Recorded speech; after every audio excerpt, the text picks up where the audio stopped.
ai thoklok le nei live ta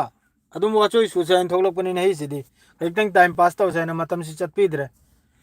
ngarang su yam sathin theng khare nongale gni in halap pado ado hojik suma gi mayum anu base sigi mayum anu base de ma live ni pudana ado yam sathine yam kanna mayum si yamna sathina ibdubu ekdam worker mi mathong maram naidamai mi cham chani thajandana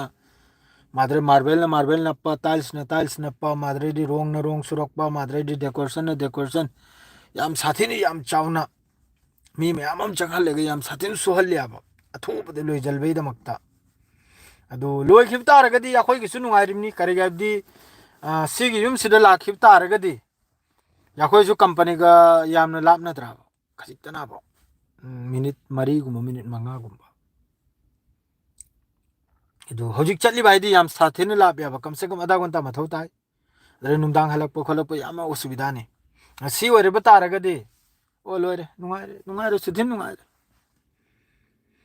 adu yaragadi mayam channel asi subscribe to biramo madu subscribe si yam sathina subscribe ki khoi gi parengam cheli ba hele bak makha pakhre lewang ma pakhre madu video di yang ba kongai me yauri aduga subscribe ti tawde kongai ma adu please yaragadi support to biramo nana oi hakpo nakhoi mayam gi support to gi ne hojik tawjrei se adum tawdana hayeng phau adum support to biu adu khaktani adu subscribe button du namlam bada kana gumbagi karimta aduna amang bal ganim na taba adu namjal biramu yaraga di adum ai si wacho adum mayam ga kare karam i pawno adu phawna gaina adu hore live tholkani soida maki hore lai pawlang ama midilis ki adu maram du so adum hairakani hojik na bu adum time pass oi ba du tare itomta live si nu ngai raktre adu ga live si thok chirak pani do Saudi Arab si yam sathin auji nongsit yam sathin sitli mapanda nongsit suthin sitli maduna mapan thokba yam na te auji imai pe ma mapan thokba ga dum nara ani auji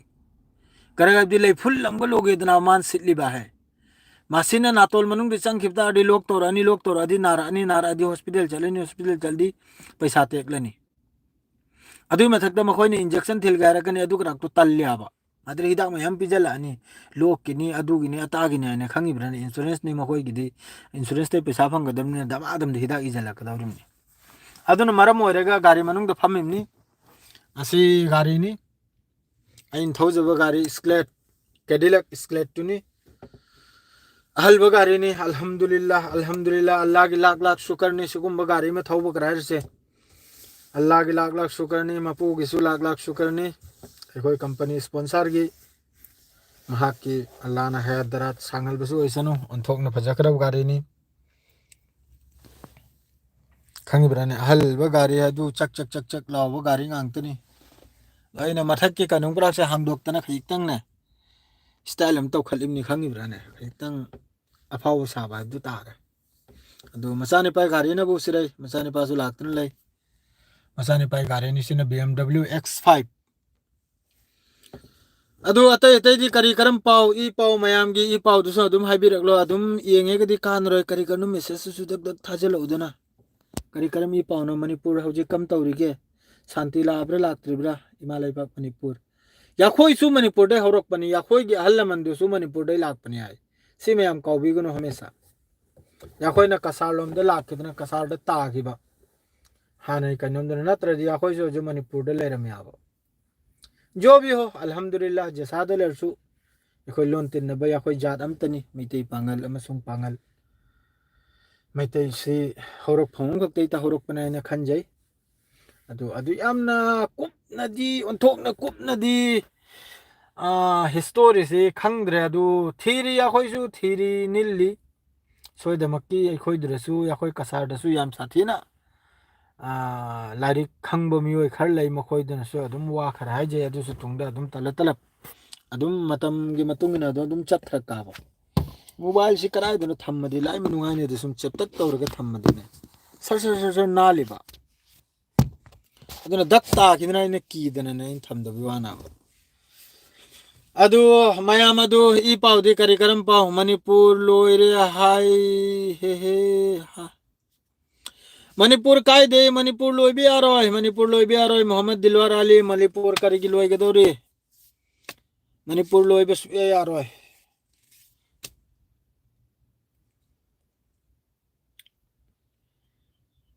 subdued har si kaino subdued har si kare po noi khangdre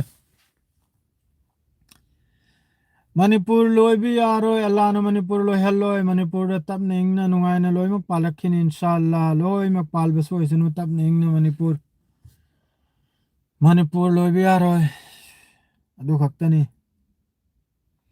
tauri si karigino Manipur sida adum easy adum sanadana adum irang se adum taunadana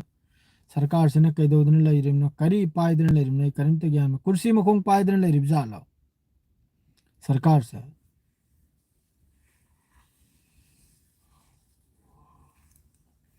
Pakistan and Afghanistan अने की तौरिबा वारासी थिंगबा अमत लेजत लबद्रो Muslim country सिंग से MD Akbar चमना हक्ता समना हरगे Mohammad Akbar bye नंगी वादो आई पूरा full support Tawi अदु याखोय हौजिक त Islamic country मखै सि कुरान अमसुंग हदीस ते चत्रे खंगिब्रने मेन हाइबु अदुनि मेन पॉइंट नंग फक्तनि सिदा लैरिबा इस्लामिक कंट्री लैरि मखै सि कुरान अमसुंग हदीस ते चत्रे लोइना पैसा दे चखरे इकोनॉमी दे चखरे कम तौरगा मागे कंट्री सि डेवलप ओइनी कम तौरगा वेस्टर्न कंट्री का कम तौरगा कनेक्शन थंगनी कम तौरगा मखोजी चाखत कनाइना अदुम पावसी तालो तला हावरा अगाबा नत्रदि नुंगाइरोय दरि मखोजी थोकला खुरै अइ वाखलदा मगरि मतुंग दकरा मखोजी थोकला कनि माले अदुना मरम ओइरगा नहीं दि लाइफ सी सांगहल लगे खर अदुना मरम ओइरगा मसा मसागी देश की कानबा मसा मसागी कंट्री की ओइजबा अदु थीरेगा मखोय मखैजी वालेकुम अस्सलाम तस्लीम खान अदुना मरम ओइरगा मखोय मखैसी सीनिंग ब सीनरो तौनिंग ब तौनरो आइना अदुई मोंग इंथोखराबा सेम टू सेम हौजिक मणिपुर दा तौनिरो सरकार ना दौर कुकी ग मैते ग काम नमनी काम जनी सीन जनी है अदुई मोंग दने अदुगी मोंग द तौराबा सिदा सु खंगिब्रने सीरिसी कनानो मिचम लाइरबा नहीं गी तालेगा नहीं गी चाबा अदुगुम मिवय ngang सिरे पाकिस्तान दसु अदुनी सेंगना हाइदा अदुई मथकदा हौजी याखोय इंडिया की मथकदा सो हौजी लांसे तौरकदर ने खरनि मतुंग सिन बुकारी मोंगदा चाइना ना तेरा दी चाइना ना हौजी 6 जनरेशन 7 जनरेशन 6 जनरेशन 5 जनरेशन लोइना साधारण लोइखरा जेट फाइटर इंडिया ना हौजी सुकोय हाइब्रम होगी करे है अदुगी ममई पाइदन लैरि हजु फावबा अदुगा लोइना ना हौजी कराइदनो मस्जिद अमै मखादा मखोइना मंदिर लैना खोतोक हलबदसु इंडिया गवर्नमेंट ना मखादर मस्जिद लैरमले अदुगुम मजा अद्रैदि मखोइना हौजी दाबी तौरिसि अखोइन लैरि मफम सिदसु मफम कयाम द मखोइना हौजी दाबी तौरे दाबी तौरा हाइदि अखोइ कनम तौबगी खोतोक पगिने दाबी से तौराबा अदुम तौदना मयाम दाबी से तौरे मखोइना सिर कनानो गारी में थौदन लाइ से मासी नहीं ज्ञानम तादरे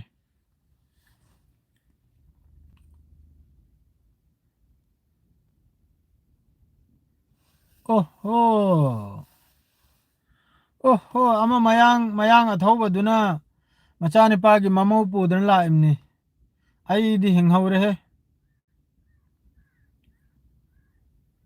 आई पूरा हिंगहौरे खंगिब्रने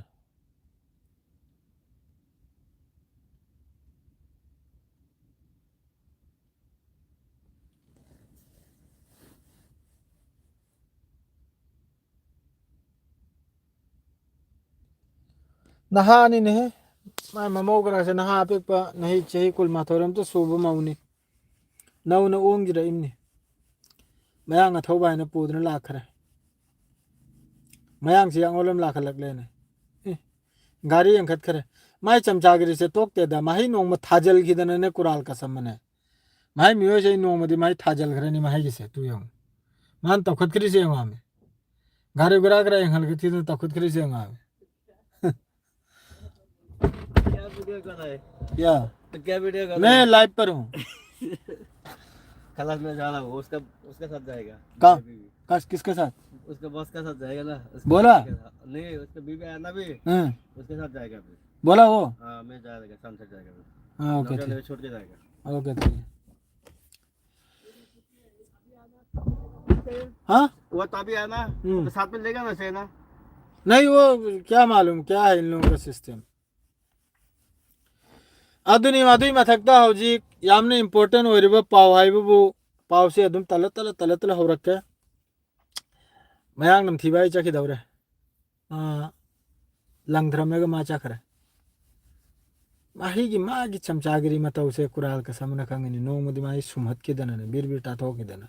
कोक सारपुनि बिदमदा मपुगरा थोललुम दाइसिदने अइने पुदने चलिदना अखोइगी मपु माद्रे मपुगी मतुम जागराक्से थोललुम दाइसिर मान कमता फथरनि खंगरा गारी गुरा का तैथोगतकिदना ममांगदर खंगिब्राने चमचागिरी से तौकिदे यारे तैथोलिनी अदो फाइ कसुनते अदो हौजिकता यामने इम्पोर्टेंट ओइरिबा हाइबु गाजा मनुंगसिदा हौजिक गाजा मनुंगदा लैरिबा ब्रिगेड मखैसी नौना रिक्रूटमेंट तौखिदना मियोय लिसिंग मरी मंगागी मथक्ता मखोइना अनोबा लांगमिसे अदो यारगदि मयाम चैनल से सब्सक्राइब तौबिरमु मयाम अमा एंथोकबिरगा अदुम चेंज जखे अदो खजिक्तंग सपोर्ट तौबिरमबदा मयाम गे असिना कसु अकाइबा ओइगनिम नते अयाक्सु नहोय मरक्तगिनी सेंगना हाइबदा लोइना नहोयगी नखोय मयाम गे मरक्तगिनी आइसु अदो अइना अदुम कसारलोमदा लैखिबा हाइबदुनी मादो मयाम सपोर्ट तौबिरिसिनु मणिपुर लोमदगिनी अदो नखोय मयामना सपोर्ट तौबिरम अदु चैनल से यामना सुथिना मागी ग्रो से याम साथिना हाइथखरे अदुई मथक्ता अइनासु वीडियो से तोइना नोमैदिनदा वीडियो से मरी मंगा सेमेगा थांगतकनिम नाबा अदो अइना रेगुलर ओइना वीडियो अहुम अनि असिमता तौरे असिनासु मरममनी तो यारगदि मयामना अदुम शेयर अमसुंग सब्सक्राइब तौबिरमु तो लाइक तौबिरमु अदो हौजिक गाजा मनुंगसिदे यामना चाउरबा लान खरमसु कनम तौखरे अदर अरांग हिंगदुदा मी 13 अमसु मखोनि एयर स्ट्राइक तौदना गाजा वेस्ट बैंक दा स्ट्राइक दु मोइन ऑपरेशन तौरगा मासी मादुदा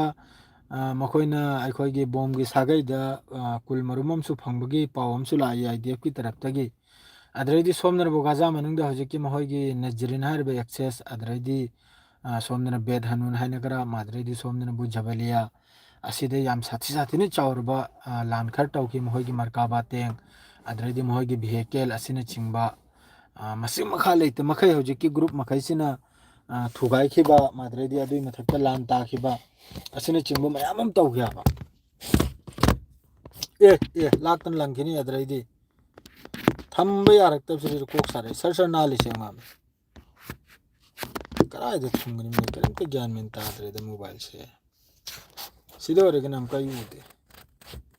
असुम हत्ता लैजरने से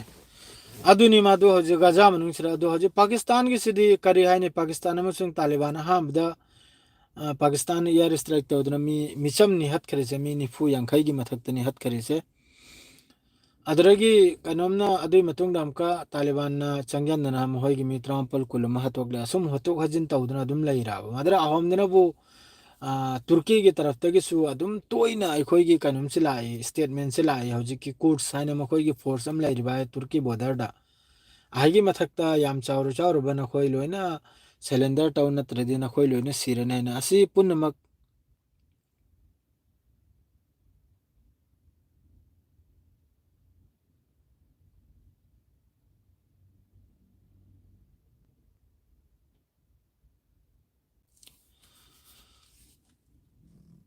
कमेंट से मक्तंग पारमनको अदु असि मयाम अम लैयाबा अदरैदि हौजिक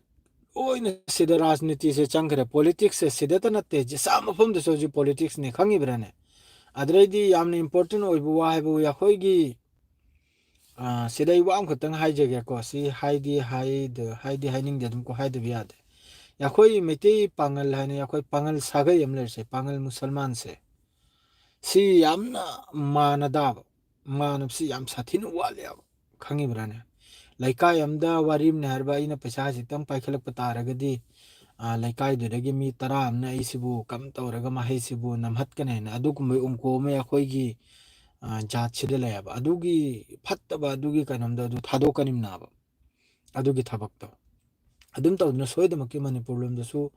लैरंगमनि अखोइ कसारददी याम साथिन लै अदुगुमदो सेंगना हाइबदा करैयादि अमना खजितंग पैसा लेकोल पाइदना फाव गाइन तौखलक पतारदि अदु नम थबगी दमक्तने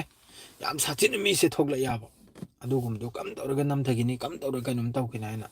अदुम तौदना सोयदमकि मफुम खुदिंगदा लैबा अदु मानदबा हाइबसे मानदबा हाइब पोसे असि यामना मानद पोट है अकायब लाए जसा पोट मानब है मानब है जरूरी नाब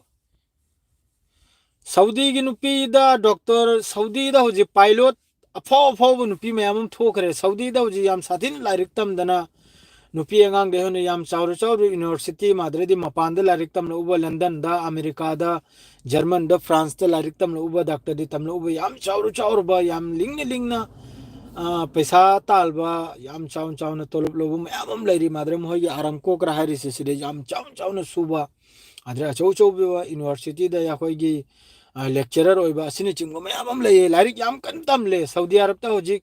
याम साथी ना होजिक सऊदी दा मखोयगी एजुकेशन याखोयगी लाइक लाइसुगी लंबी सिदे एकदम होजिक याम साथी ना मथक काले इमनी पूरा लेवल से याम साथी ना हाई वे रे इमना बा होजिक ता इंग्लिश तनी होजिक सिदा याम दा अरब कंट्री सिदा होजिक इंग्लिश इंग्लिश सी मखोय याम साथी ना होजिक कनम तौदन होटनरे याबा याम साथी ना अदुई मथक दा लाइक है बिलै सुथिन लाइक है बिलै ऐसा ऐसा मी थेंगना खरे याखोय खांगिब्रने हाना याखोय सुरिङै दा ऐसा ऐसा मी थेंगना खरे सेल्समैन दा सऊदी मचा लाकपा मी अहल ओइबा मखोयगी इंग्लिश टॉकिंग दो ताब कांदा इसा खुद अदुम खल्याबसी अमेरिका दगी करा लाइब्रा करा अदुम खंजेबा करा यामना लिंगना तमलक पाइब दु तारे थोकना लिंगना नान माद्रे दि होजिक मेन मरु ओइबा हाइबु होजि अइना सुरिबा फैमिली सिगी महोयगी मसु मखैसे लोइन इंग्लिश तनी ngangi ba tai मरो ngang de इंग्लिश टॉकिंग खक्तनी ओनली फॉर इंग्लिश नि अतई मरोन ngang आरबी मरक मरक त करे इंग्लिश से मखोय याम साथीना लारिक लाइ सुदा होजी याखोय रोमदन वात करे याखोय रोमदन होजी करी चा करे इंडिया दन वो मंदिर मस्जिद माद्रे दी सल की मयुंग सल की संथी खंगी ब्रा अदुरे चा करे अदुगा होजिक सोम की हान मतमम द सोम दा सा हिंग बचारम इमनी महोयगी सी की कंट्री से सा फजना मुलफात न थोंग दे बिदे चारम इमनी असिने लारिक लाइ सुदे याम साथीना थाक वांखल खराब याम साथीने लेवल से याम साथीने वांखल खराब अदुगा अखोय रोमदन होजिक करी तौ करे मस्जिद थीबा मंदिर थीबा माद्रेदी सल्लेलबा माद्रे लेंदबा अद्रेदी अदु तौबाइना दुनिया के फालतू थबुक मखैसे ऐसा फालतू थबुक मखैसे अखोयगी राजनीति दुर लैखरमनी वालेकुम अस्सलाम मकामयुम शहीद आई एम फ्रॉम मणिपुर सलाम अलैकुम वालेकुम अस्सलाम आई एम फ्रॉम कसार अदुनी ता वही कसार की नी जहानुल लस्कोर इस लाइव मरान लाइव करा लैजनी से अदु अदुनी होजिक याम साथीने सिदे लाइक लाइसु माद्रेदी अमा अमदे याम साथीने चावखत थबुक तौरी आद्रे सिदे खजितंग सोइना बाइबु मखोइना अदुगो लोगेदा खजितंग होंगी कल्चर द मखोइना खजितंग चखिबसे सि खक्तनी नुंगाइत्रिसे अदुगा लखामा हाइरसु लखामा ओक्तरसु सिगी फजबा अमा खक्तंग नमाज मतमदा नमाज वक योरुक कांदा नमाज मस्जिद त चंगेलगा नमाज सोलगनी खंगिब्राने अल्लाह अकबर है अजान लौरप कांदा मा हुराल लमसनु मा जसा फतबसु तौरमसनु मस्जिद त चंगेगा नमाज सोलगनाब मागी फजबाइबु सीनाब मागी कानो फजबाइब से असिदनाब अदु हौजे हौजिकता अदुनी पावसे मादु ईरान की तरफ तगिसु लानसी ईरान सिरसु अदुम खिनीसी हौरी अफगानिस्तान या कनुम की तरफ तगी इजराइल की तरफ तगी अदु ईरान सु याम साथिन सावी हौजे गाजा मनुंग दे तौरबु मद्रे गाजा दा हौजी मेन मरु ओइबा हाइबु हॉस्पिटल गाजा की हॉस्पिटल अम फाव लेत्रे गाजा मनुंग दे मखोइना मै थादो करे हौजी की कमाल अडवान हॉस्पिटल करा हारिदो अदुरा मी से अशोक अंगाम से अदुरा याम साथिन लायंग खोरेंग न तौरमिना हाबा अशोक प मिचम अशोक प अमा मसे अदु हौजिक लेत्रे अदु पुरा मखोइना थुगाइ खरे मै थादो करे हौजिक इजराइल की फोर्स ना असिगुम्बा पाव मयामम लै मनुंगी अदुनी इचनाव सिंह मादु अतैदि करी करम पावनो न्यू ईयर से कम तौनगी मादु अइना मयाम दा हाइजनुंग बाबु माद्रेदी अइगी दुआ सुनी मयाम दा नौरब चही सिदा मयाम गी लोइमक की माइ पाक पसु ओइसनु सुरब थबुक खुदिंग सक्सेस ओइसु ओइसनु पैसा यामना तालल बसु ओइसनु थबुक सुब कांगु युम कैदा अना एक थोक तपसु ओइसनु माद्रेदी लोइमक प हिफाजत थंबसु ओइसनु अनौब चही से 2024 सिदी यामना साथीना वाना चटखी मफम मफम दा मणिपुर होइगेरा जसा होइगेरा लान तौबने अमा तौबने अदु 2025 सिदी इंगना लाक्तना फजना इंगना तपना मयाम सी पालबसु ओइसनु अदु खक्तनी नुंगाइरी अब्दुल खालिक याम नुंगाइरी खालिक बाय नुंगाइरी याम साथिन नुंगाइरी नुंगाइ बाय बु ड्यूटी नि होजिक पुदन लाइनी मोय मयुम अनौबसिदा अदु मयुम अनौबसिदा चंगना खरी मनुंग से डेकोरेशन तौरिए मयुम से नाकलम की चंगबगी मखोय अदुनी इताव सिंह अदु दिन हिदी सिरलो हेलगे ने हरलोय पाव दु खर टेंग तक नम को पिरागे लान गे अमा पाव दो दुगा हजि किसरे ने अदुम थोलक पने द मयाम गे तोम तो फम बसे नुंगाइते दना अदुम वाचो एमा नि ngang से आइना कमेंट कराक्सी रियाजुद्दीन हजरत हजरत हजरत न तेदई नसीर निदई ताव फराई पीज रखे मादुगा सिदा लिंक सिगी कनम सिदई लिंक सो आप रखे व्हाट्सएप की अदुगा नुंगारी नुंगारी मोहम्मद मकबूल आई नुंगारी अदु दा अदुम व्हाट्सएप तर मयाम जॉइन तो बिरो अदुगा जसा पाव दो फाउनसी है गिदई सिरे लोइजरे सिरे थमजरगे हा मखोय मखैजो थोगलोक मतम यौरनी अदुना नुंगारी रोय सलाम अलैकुम अदु यारगदि चैनल से शेयर तो अदुगा सब्सक्राइब तो बिरमु सिरे लोइजरे सलाम अलैकुम मयाम वरो बियादे